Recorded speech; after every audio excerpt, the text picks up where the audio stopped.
안녕하십니까. 민하 화목 가운데 오늘은 문자도에 관한 얘기를 하겠습니다. 민화 속의 문자도라는 것은 글자를 어떻게 아름답게 형성했느냐인데요. 글자를 꽃이나 구름, 사과, 사람 모양으로 아름답게 표현해서 문자처럼 가지를 만든다든가 획을 만들어서 만들어 놓은 것인데요. 그 중에서 대표적인 것이 효, 제, 충, 신, 의, 염치. 결국 유교의 덕목을 한마디로 만들어 놓은 것이 효제 문자도라고 얘기를 합니다.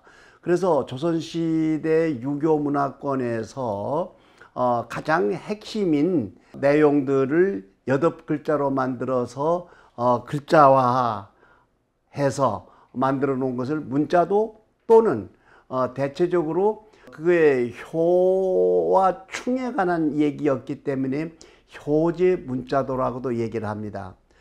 효제 문자도는 효는 물론이고 삼강오륜이나 교훈적인 길상의 뜻을 가진 이 얘기들을 글자로 만들어서 대체적으로 8폭 병풍의 그림을 가지고 사랑방, 특히 글을 읽는 사랑방이나 공부하는 아이들 방에 장식했던 그림인데요. 이게 대체적으로 조선시대 후기 18세기경부터 사대부가에서 자리 잡고 있었던 것이 대중 민중 문화의 부흥과 함께 19세기에 이르러서 봉건 사회가 무너지면서 완벽하게 그 민중들에게 널리 사용되었던 글자 그림을 얘기하고 있습니다. 대표적인 게 8자를 말씀드렸는데 효자에 관한 고사에 나오는 내용들은 대부분 이게 유교 문화권에서 형성되었었기 때문에 중국에 남아있는 고사 얘기들을 가지고 제가 오늘 얘기하고 싶어하는 효제 문자도 8자 중에서 첫 번째 효자에 관한 얘기인데 우리는 그냥 단순하게 효도, 효 하면 끝이지만 그 효도와 관계된 중국 설화 속에 등장되는 내용들을 이 그림과 함께 합성을 해서 그려놓은 것인데요. 아마 효의 가장 대표적인 중국 설화 가운데 오나라 때 맹종이라는 사람이 부모님이 많이 아프셨는데 백약이 무효여서 열심히 그 부모의 병을 고치기 위해서 노력했지만 잘 안 되고 있었는데 어느 날 꿈에 현몽을 하게 됩니다. 너의 어머니는 그 죽순을 요리를 해서 먹으면 병이 낫는다고 했습니다. 그래서 맹종이라는 사람이 멀리 그 다음날 아침에 대나무 밭이 있는 곳에 갔었는데요. 마침 그때가 겨울이어서 꽁꽁 얼어서 죽순이 나올 리가 없었죠. 그래서 대나무 밭에 앉아서 울었습니다. 그랬더니 눈물방울이 떨어지는 곳에서 눈이 녹고 얼음이 녹으면서 거기서 죽순이 올라왔다죠. 그래서 그 죽순을 갖다가 요리를 해서 병을 낳았다는 얘기. 또는 그 진나라 때 왕상이라는 보자가 있었는데요. 역시 그 친어머니도 아니고 계모의 병을 고치기 위해서 온갖 백약을 쓰다가 안 되지만 그 잉어를 다려 먹으면 낫는다는 내용을 알게 되고 그래서 잉어를 잡으려 강가에 갔지만 마침 그 무렵에 겨울이어서 얼음이 꽁꽁 얼은 상태였답니다.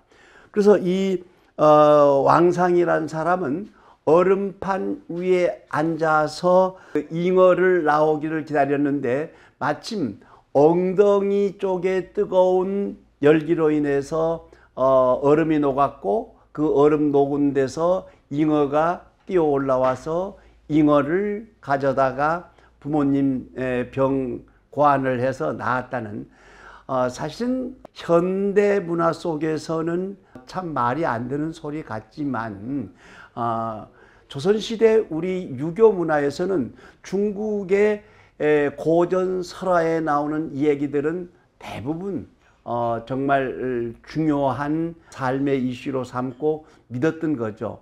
그래서 효자라는 글자를 만드는데 죽순과 잉어를 가지고 효자를 형성하게 되거든요. 그래서 그 화제에 효자의 문자도 그림 위쪽 아니면 뭐 중간에도 들어가 있고 여러 가지 분야가 있습니다만 화제에 그런 얘기들이 있거나 아니면 검은고가 그려져 있기도 하고 또는 귤이 그려져 있기도 하고 효자의 폐암 속에 부채가 들어가 있는데 검은고는 대순탄금이라고 그래서 부모님이 연세가 많으셔서 적적하실까 봐서 나이 든 아들이 부모님의 즐거움을 위해서 검은고 연주를 해준다든가 아니면 그 육적회귤이라는 화제가 붙어 있는데요. 그 육적이라는 신하가 왕에게서 받은 귤을 먹지 않고 도포 속에 넣어 가지고 숨기려다가 결국 주인에게 들키고 말았다는 거죠. 그래서 주인이 그 내용을 물었더니 누워 계시는 부모님의 병을 위해서 귤을 갖다가 드리면은 좋을 것 같다고. 그래서 그 귤 뭐 상을 받았다는 얘기나 아니면 효도 효자 글자 속에 부채가 많이 그려지고 있는데요. 이것은 중국에 이름난 효자 중에 황향이라는 사람이 있었는데 이 사람은 그 부모님이 침실에 들 때 또는 앉아 계실 때 더울까 봐서 항상 부채를 가지고 부모님에게 바람을 붙여주는 내용을 담아놓은 그림입니다.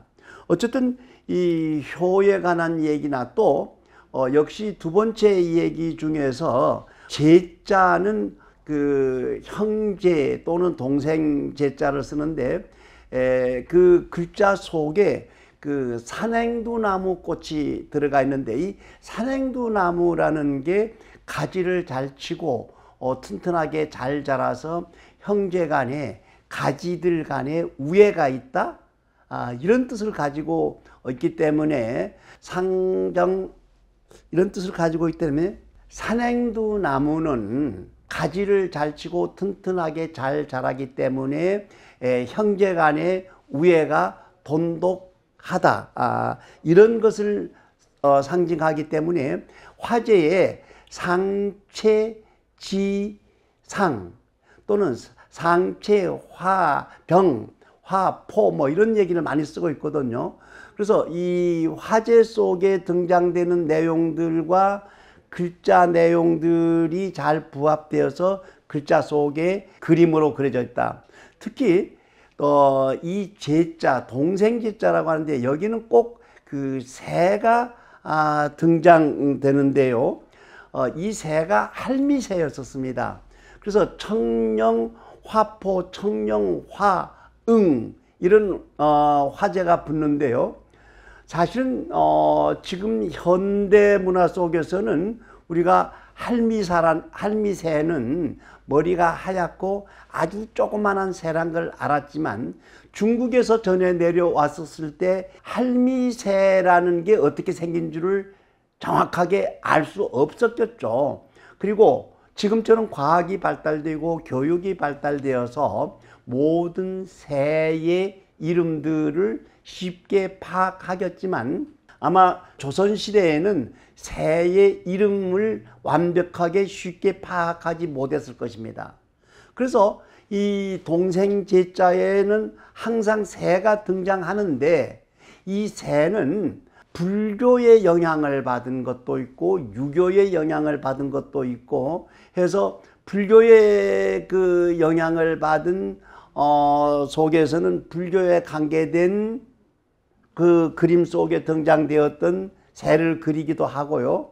또 유교는 유교적인 그 효와 관계된 중국의 설화 내용을 담고 있기 때문에 사실은 중국에서 유교 문화의 효제, 충신, 예의, 염치 8자가 만들어진 기본적인 내용은 유교 문화권이었기 때문에 역시 여기에 등장되는 새도 불교의 영향, 유교의 영향 또는 우리 문화 속에서 철새나 텃새, 그래서 실제로 이 새의 형태가 일정하지 않습니다. 아주 다양하게 등장되는 것은 설화에 등장되는 한자어의 명칭을 정확하게 파악할 수 없었기 때문이기도 했고요. 또는 제 생각에는 아마 나름대로 그 효와 관계된 예쁜 아주 아름다운 새라고 생각을 했기 때문에 다양한 형태로 그려졌다고 생각을 했습니다.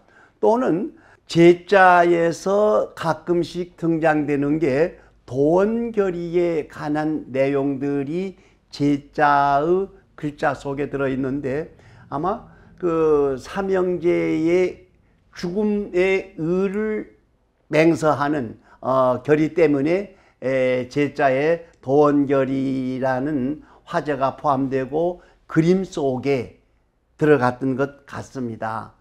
교재 문자도 중에서 세 번째로 충성충자는 대표적인 화제가 어변성룡이었습니다.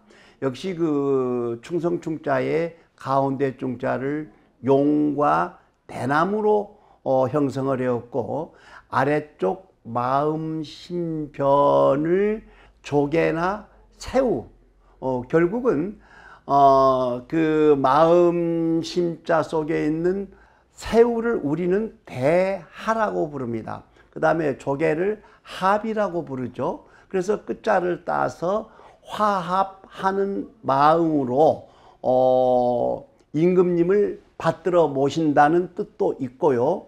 또는 잉어가 승천을 해서 출세한다, 왕이 된다. 그래서 어변 성룡에 관한 내용들을 한테 합쳐서 충성충자를 만들었기 때문에 어변성룡이나 화합, 상하 이런 내용들이 이 화제에 많이 등장되고 있습니다.